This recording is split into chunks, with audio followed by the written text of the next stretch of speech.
Welcome to the latest episode of Trojans Wired, the podcast, which is an in-house production of the website Trojans Wire. We are part of the College Wire Network. If you're a USC women's basketball fan, you are loving life. You're still basking in the glow of what happened Thursday night in the Galen Center. USC takes down number one UCLA. So UCLA was unbeaten, past tense, not true anymore. Bruins get their first L of the year, and what a time, what a place for USC to deliver that L, 71-60 in a game that CC Clay, USC women's basketball analyst, it really was a tale of three different games. It was USC 34-23, and then the pendulum swings over. UCLA leads 45-38, and then USC with that 24-8 fourth quarter to knock out the Bruins. And lots to unpack from this game, Cece, but you wanted to start with the various milestones, the big historical markers that were part of this game for USC, for Juju Watkins. Set the table for us as we drink up this delicious win over UCLA. First, I have to say that I had every intention of vlogging this game. I took my action camera with the whole idea I'm going to vlog the game so people can see what I'm seeing here. But I got so caught up in the game. And then my friend that I brought with me was a UCLA fan. So we were going at it the whole game, that I couldn't vlog because I was busy cussing him out. He was cussing me out. And then the USC fans around me were cussing my friend out. And it was so, I couldn't vlog like I wanted to. But for the milestones, I just want to shout out to Juju, shout out to USC. This is the first number one team opponent that they took down in how many years, since 1983, when Cheryl Miller's team won the national championship. That is a long time. So shout out to SC for doing that. That's just incredible. And then shout out to Juju Watkins and everybody who witnessed this game.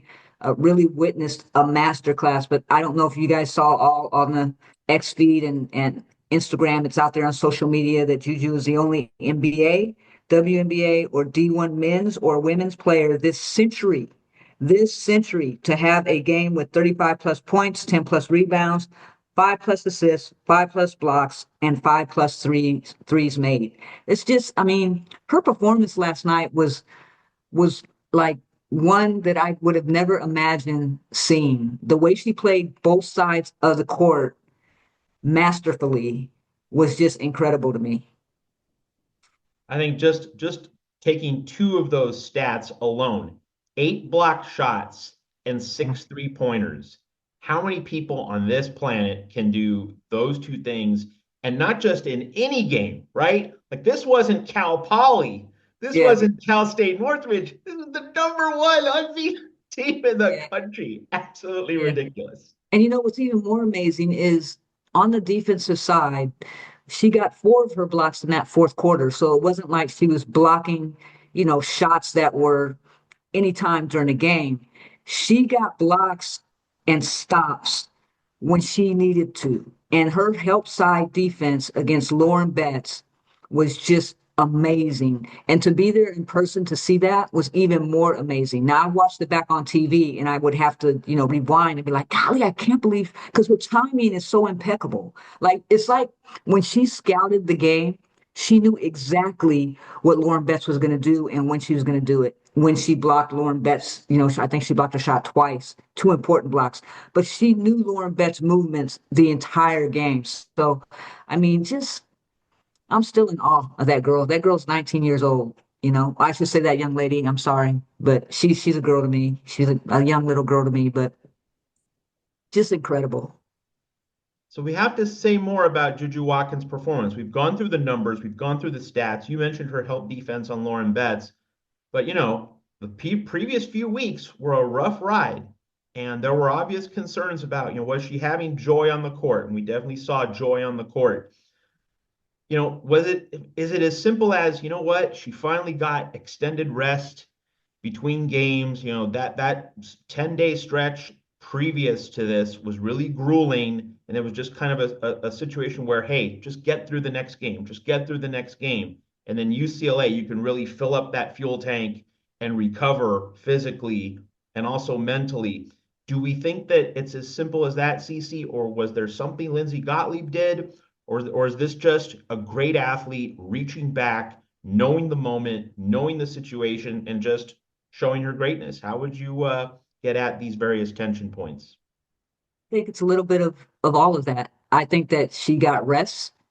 I think that she got some meditation. I think that she got some training, some much needed training to get her shot back. And I think that Coach Lindsay, one of the things that if you watch the post game press conference that Juju said when somebody asked her the question about her and Lindsay's relationship, she said that Lindsay has a way of calming me down. You know what I mean? And always telling her, you got the next one, you got the next one, you got the next one. So having a coach like that to back you and not put too much pressure on you and not try and invade your space, like, what's wrong, Juju? What's wrong? Or you need to get in the gym and shoot. She kind of lets Ju find her own way and she lets Ju come to her. They kind of meet halfway. So I think they have a good relationship. But, she's a smart young woman and she's been playing ball since 9 years old. And she's been in these situations before, at Sierra Canyon. I'm sure that she went through a shooting slump as well. So I'm sure that she knew that this was going to pass, and what a better time for it to pass than the UCLA game. So And I would say, Cece, I imagine you would agree with me on this. Beating UCLA, of course, is its own huge achievement and reward, but doing it this way, with Juju Watkins coming back so forcefully, playing such a complete game, like that's the best case scenario, or at least it's close to it. Because like Juju, obviously, the team was winning with Juju contributing at the defensive end, contributing on the glass as well, but in order to be a Final Four contender, USC needs Juju to fill it up the way she did. And so for Juju to get her stroke back, to get her shot back, that really is the best case scenario in my mind for USC. And now we don't have to talk about, where's Juju's confidence? Is Juju's shot broken? Like put to bed, right? I think that's a yeah, great scenario for USC. I agree with you to some extent on the best case scenario, but an even better scenario is if the entire team puts it all together in one game.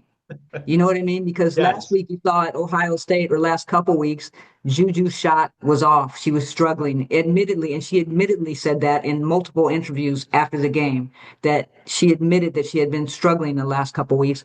And the team carried her. The team came through Kiki Iriafen, Kennedy Smith, TVO, K9. They were all hitting their shots. And then this game, when Juju gets hot, the team gets cold. The rest of the team gets cold. So it's like they're on those things the teeter-totter. They're on a Yeah. teeter-totter Yeah. right now, and they got to get the teeter-totter balanced, so they can come together and show everybody what this team is capable of when they're all hitting at the right time, which is right now.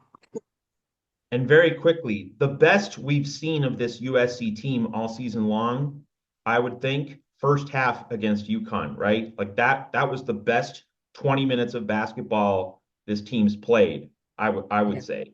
Would yeah, you agree yeah, with that? Like yeah. I agree. Well, that's the closest yeah, we've seen to putting it all together, so to speak. yeah. Although this game, I mean, the first quarter defensively, they their defense. Um, I mean, it was nightmarish to me. I wouldn't want to be UCLA. I mean, props to Kennedy Smith for. I mean, she was a dog last night on Kiki. She had Kiki really out of sorts, and the only time that Kiki really scored was when Kennedy was not guarding her or Kennedy was out the game. I think she scored on her one time when she was guarding her, but Kennedy was up for the challenge. I mean, Kennedy is a dog. But speaking of which, let's talk about my keys to winning the game. I said the keys to winning the game were keep their turnovers down. They only had 9, right? And Uh, they forced 20. and they They were forced plus 20. 11. Yep. So defense, rebounds, the UCLA out rebounded us, but only by 10. And it wasn't that UCLA was getting putbacks with those rebounds. So I'm kind of okay with how they rebounded against UCLA. But the most important key was I said that Clarice was the X factor of this game. And you know what? I'm sorry. I got to just, You should. because I called it and I knew that she was going to be an important piece of this game. Clarice can ball. She can play defense. Offensively, we don't need her help because when everybody's hitting, unfortunately last night, but you know what I'm saying. She did her job. She played her role. She understood what her role was, and she and Juju together on that defense against Lauren Betts.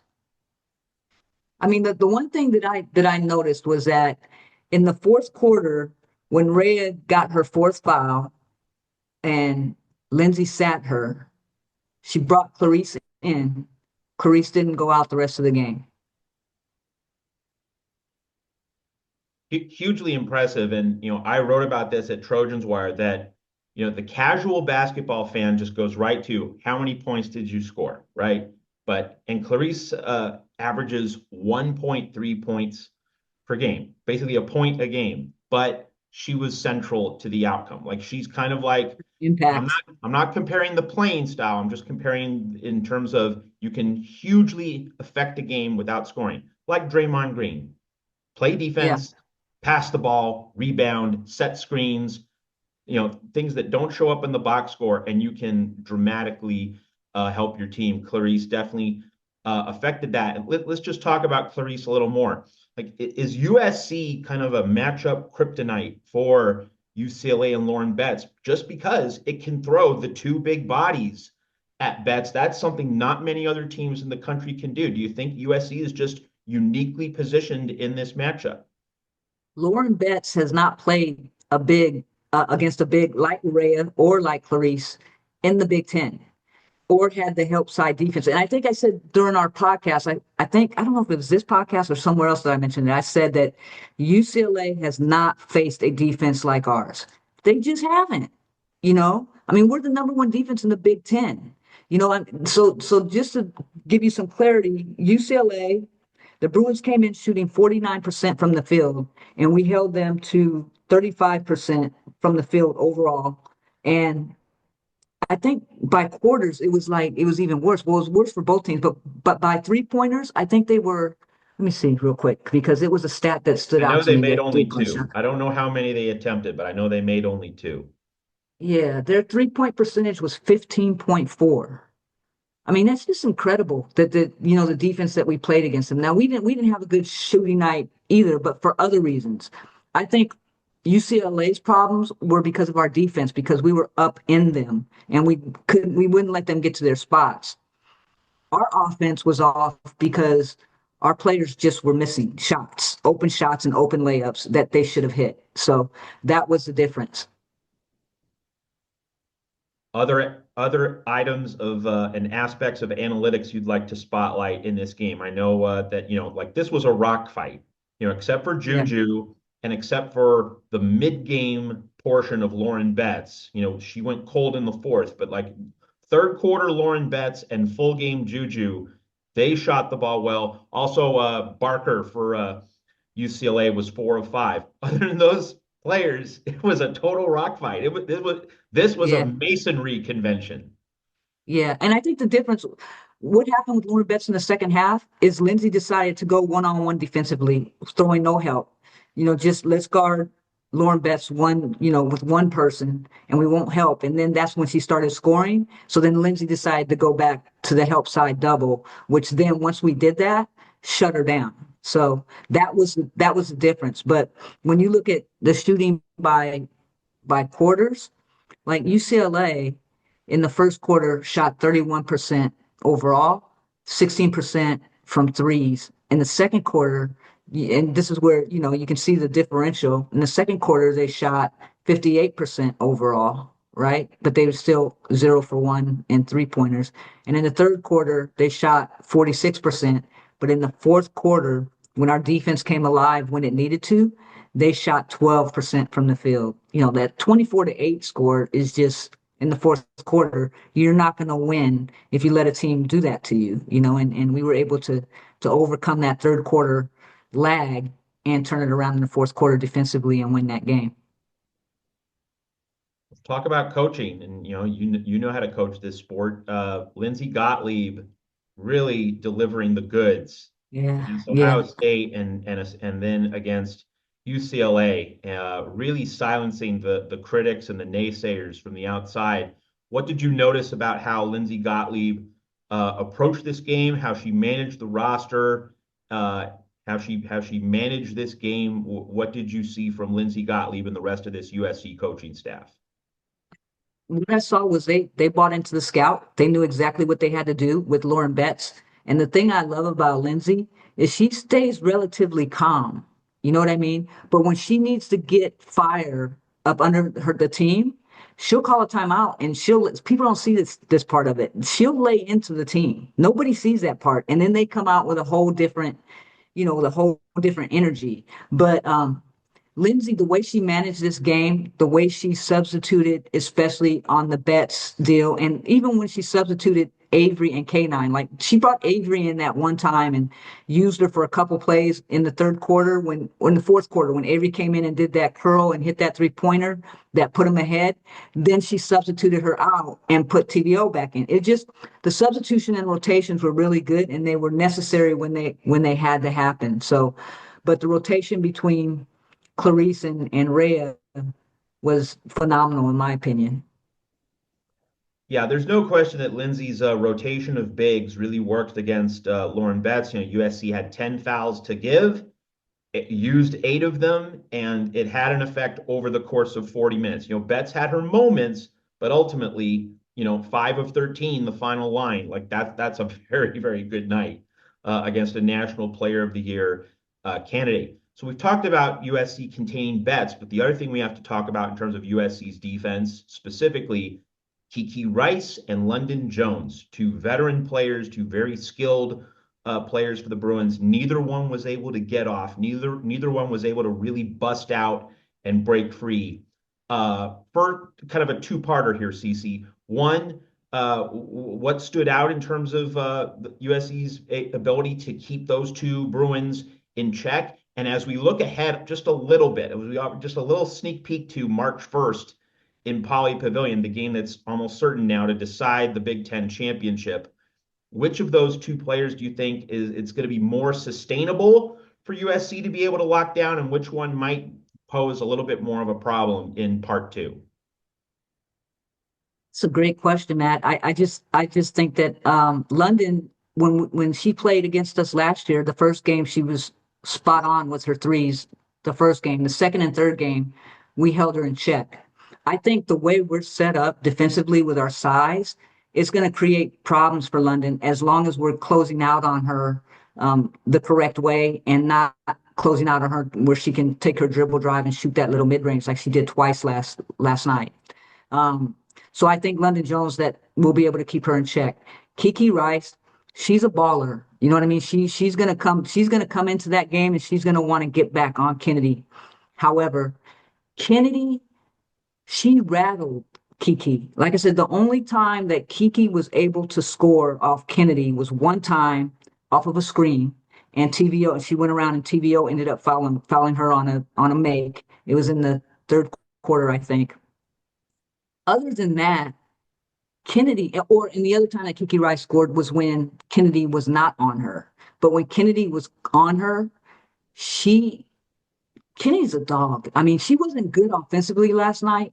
That didn't matter because she was such a dog on defense. And, it's almost like Kiki has never saw that type of defense before because last year, Mackenzie Forbes played defense on Kiki. And no disrespect to Mackenzie, but Kennedy is a lot tougher than Mackenzie. And the other thing that Kennedy did to disrupt Kiki was she guarded her from bringing the ball up, from all the way full court to into the half court.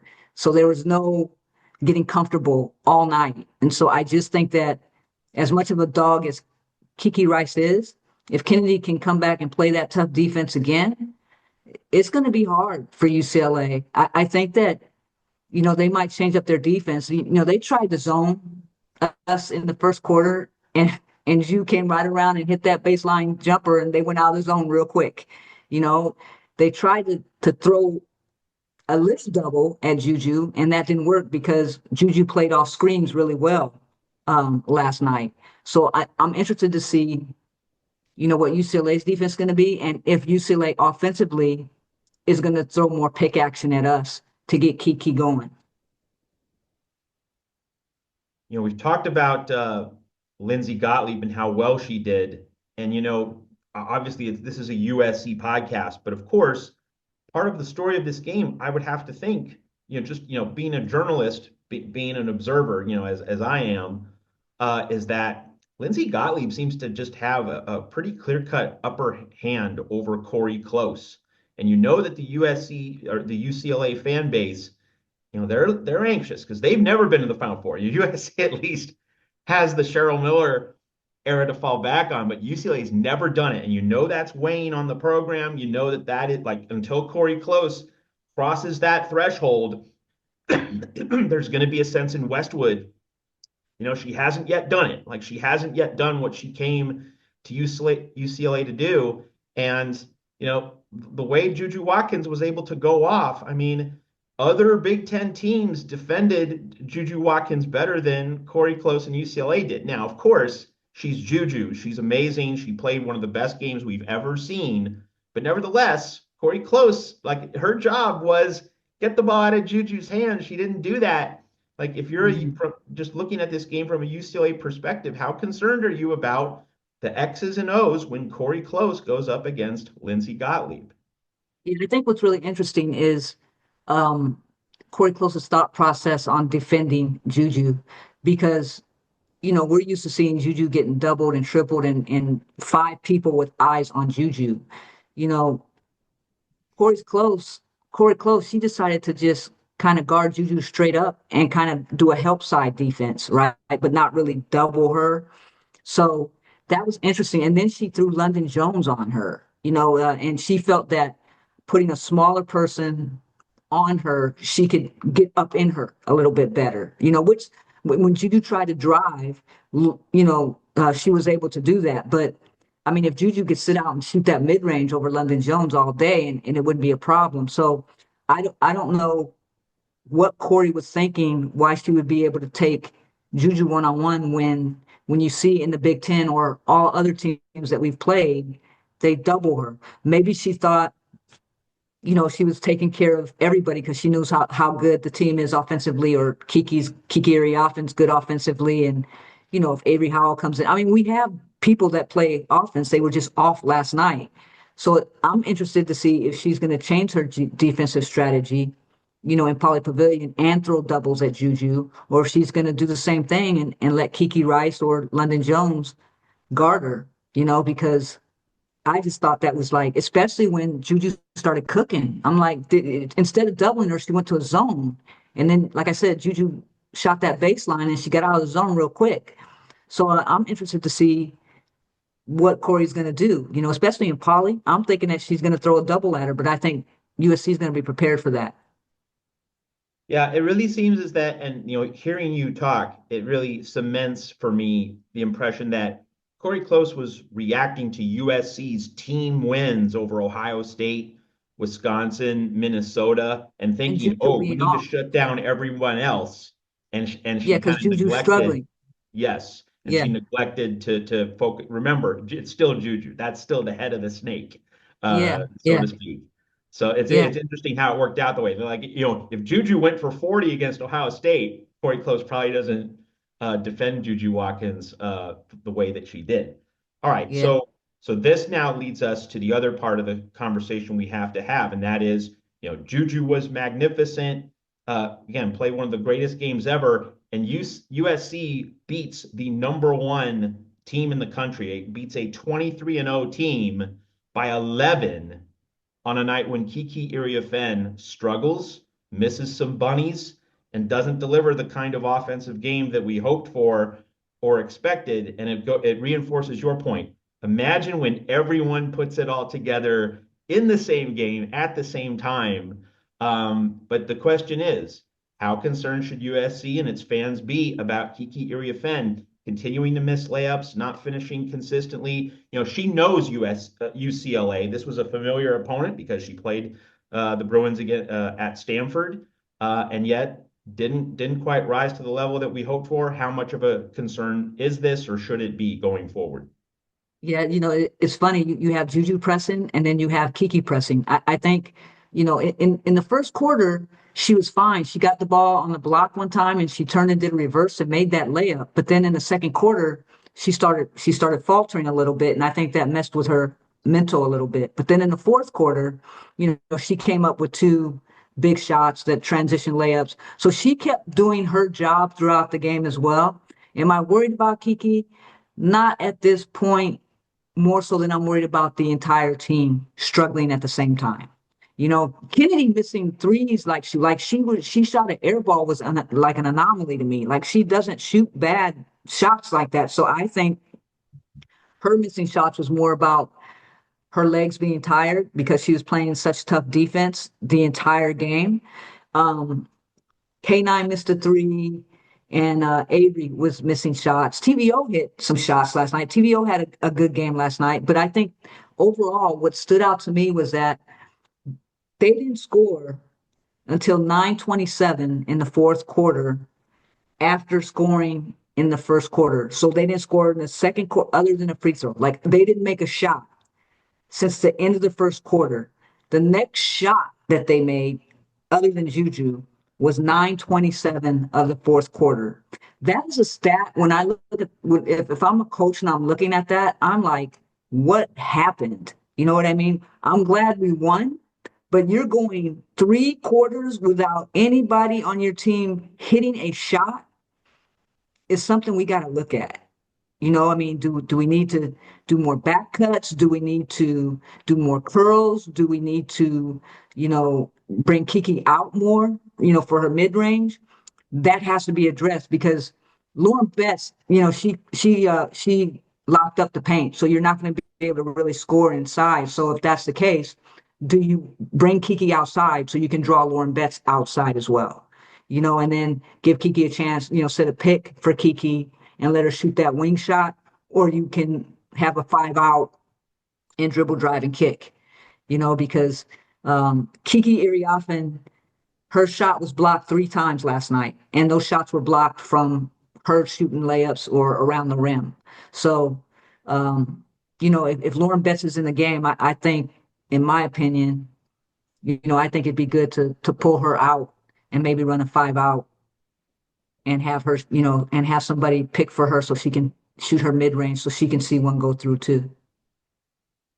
One other item as we wind down the show, and that is TVO, Talia von Oelhoffen.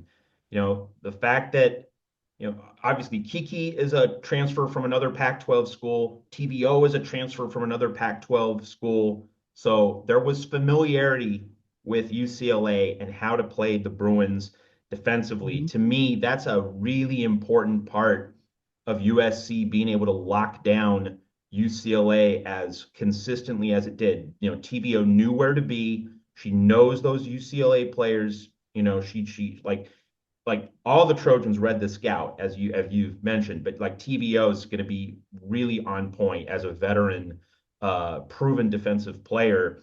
That to me, going into the Big Ten tournament and of course into March 1st in Poly, but then if there's a Big Ten championship game in Indianapolis against UCLA, to me, I think we've talked about how much should Gottlieb and the staff balance TVO minutes versus Heckle minutes, trading off offense, defense. I think that this game really cemented the need to have TVO on the floor because she knows how to defend UCLA with her, given her familiarity with the Bruins. Yeah, I agree. I mean, it all depends who they're playing and what the matchups are.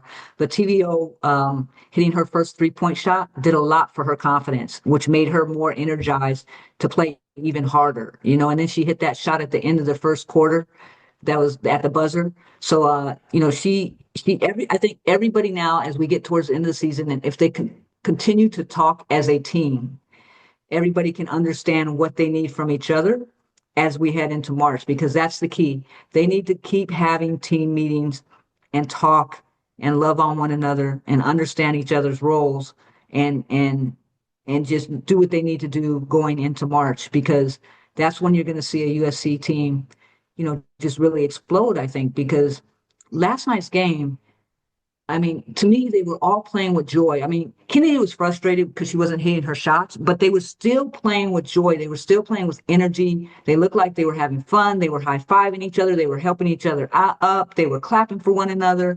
They were playing as a team, regardless of who was making shots and who was missing shots. But again, what won that game for them was their defense. And I'm sure everybody who watched that game, coaches, around the U.S. are saying, damn, USC's defense is a lot tougher than they get credit for because everybody gives Juju credit for the offensive things that she does. But USC's defense, and I talk about this all the time on the pod. Sorry, I get passionate, but I talk about this all the time on the pod. Their defense is so good, and people who criticize USC because they have an off night and say, they're not a good team, Juju needs help, da da da da da, don't know basketball. They really don't. There's two sides, you know, to the basketball game. There's offense and defense.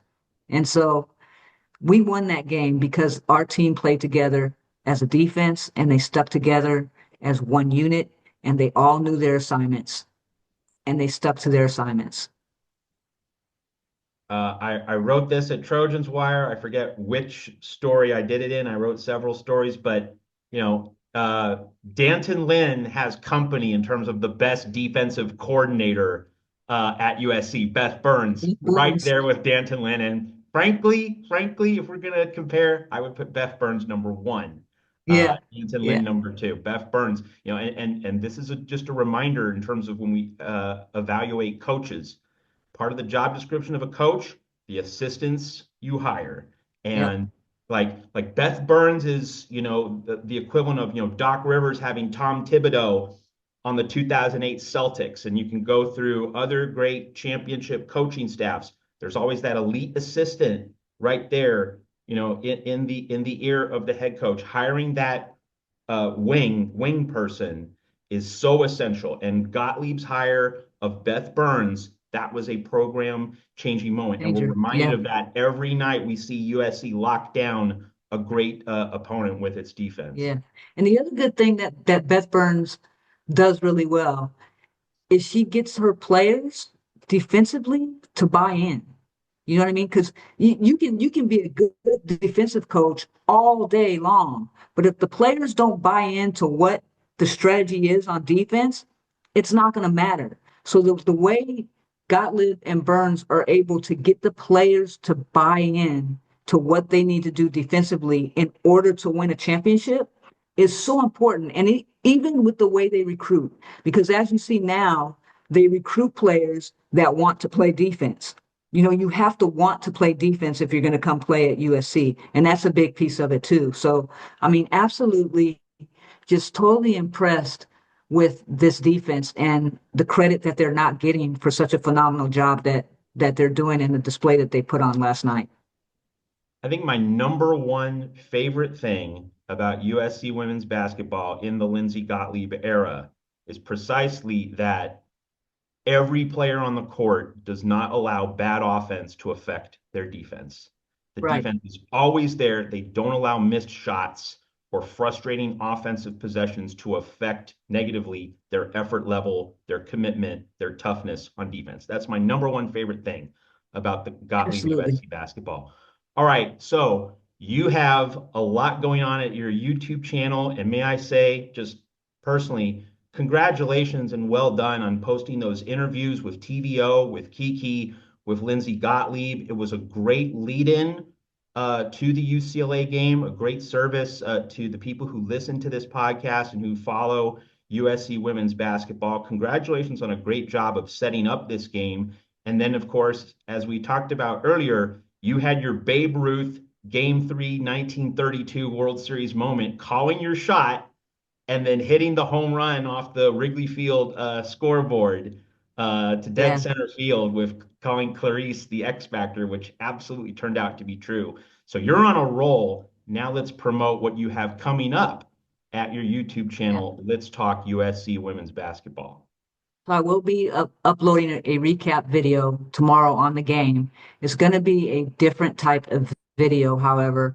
I do plan on doing some play breakdowns, but it's going to be more based on every block Juju got, breaking that down, and so people can see what the defense was doing and how she was able to get over what the offense was doing and how Juju knew when to go over and help and or when to go for the block and when not to go for the block and so on and so forth. So it's going to be defensive based.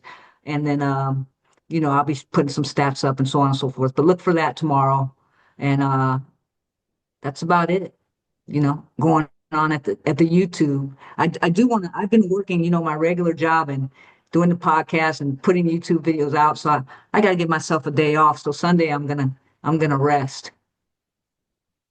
And the Trojans will go to Seattle, and hopefully they are filling up on rest as they kind of need to bring it all down and then gather back up for that one Yeah, road trip. Then they come back home.